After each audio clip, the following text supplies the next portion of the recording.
Reddick. Ano 90,000? 10,000 lang, tapos yung bonus lang yung 80,000. Ano yun? Ano yung Reddick? May kontrata kayo, di ba? Ano gusto mo? Ipadole kita o ipapulis kita? So, hello guys. Ngayon na lang ulit ako nakapag-video. At kasi sobrang gigil na ako. Tinatawagan ko ng lagi si Bullet.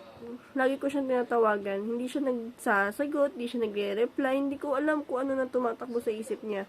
Ngayon na lang ulit ako nakapag-video kasi hindi ko na alam gagawin ko eh. Parang sobrang down na ako sa nangyayari sa kanya. Parang awang-awa na ako kasi hindi ko naman siya inuoblige eh. Hindi namin kailangan ng ganong kalaking pera. Tsaka, wait lang sabi pa ni Reddick. Sabi niya, di ba?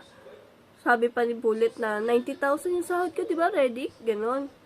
Sabi pa ni Reddick, ano 90,000? 10,000 lang, tapos yung bonus lang yung 80,000. Ano yun? Ano yung Reddick? May kontrata kayo, di ba? Ano gusto mo? Ipadole kita o ipapulis kita? Mamili ka o ipatulpo na lang kita? Ay hindi, ako na lang gagawa, ako na lang didisiplina sa'yo. Pupunta ako dyan talaga. Pupunta ako para masapak kita eh. Dadaplisan ko lang yung muso mo. Nakakaasar ka na kasi. Akala mo, pogi ka, mukha ka namang andyan. Mukha kang tambay. Maligo-ligo ka kaya, mukha kang walang ligo. Ay, baka wala ka talagang ligo kasi mukha kang mabantot. Tapos, ang ano pa, itong si Kalabaw, pinagtitripan mo lagi yung asawa ko ha. Tapos, ito pumayag ka, Bullet, gano'n na gupitan ka. Dito dito, the please lang. The please lang ha. Pumayag ka. Pinagtitripan kayo ng mga yan ng kapatid mo. Pinagtitripan kayo niyan. Tapos pumayag ka, okay lang, akala ko magpapagupit ka, ganun.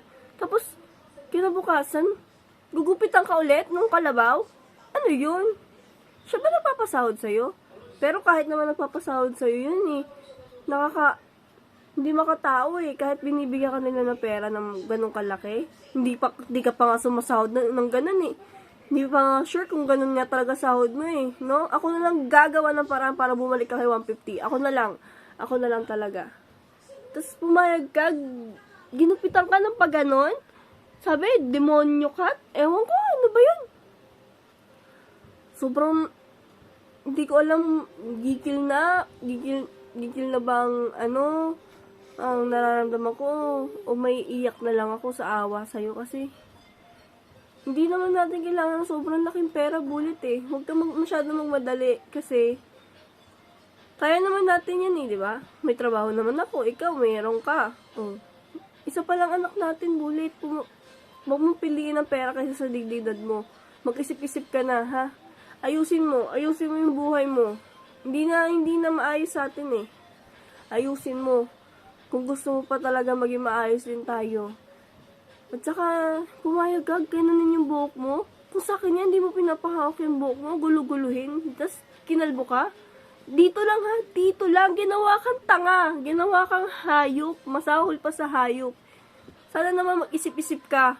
Lumaban ka naman kahit pa paano. Hindi yung ganyan-ganyan lang. Bullet, mag-isip-isip ka. Nawawala na utak mo, sobra. Hindi ko alam kung ano na nangyayari sa'yo. Kakausapin ko si 150, papabalikin ka. Hindi ko natanggap yung ginagawa sa'yo ni Reddick eh. Gagawa ko ng paraan. Papadampot ko yan si Reddick niya, mga ganggang na yan. Sobra na. Hindi na makatao yung ginagawa sa'yo. Grabe na. Grabe na ginagawa sa'yo ha. Hindi na ako natutuwa. Hindi ako papayag na ginaganyan-ganyan ka lang nila. Mag-reply ka sa mga tawag ko, ilang araw na. Magpakundangan ka, may anak ka, Riel. Ha? Riel, ay umayos ka ng buhay mo. Hindi ka nga nakakapagpadala, di ba? Umayos ka. Hindi kita inuobliga. Bumalik ka na kay 150 para umayos yung buhay mo. Gulong-gulo na isip mo eh. Sure ako, sobrang gulo na ng isip mo. Huwag kang pumayag na ginaganyan-ganyan kanila. Pumatol ka. O ako na lang gagawa para pumatol. Ha? Maayos ka, baka ako pa makasugod dyan. Maayos kayo ganggang ha.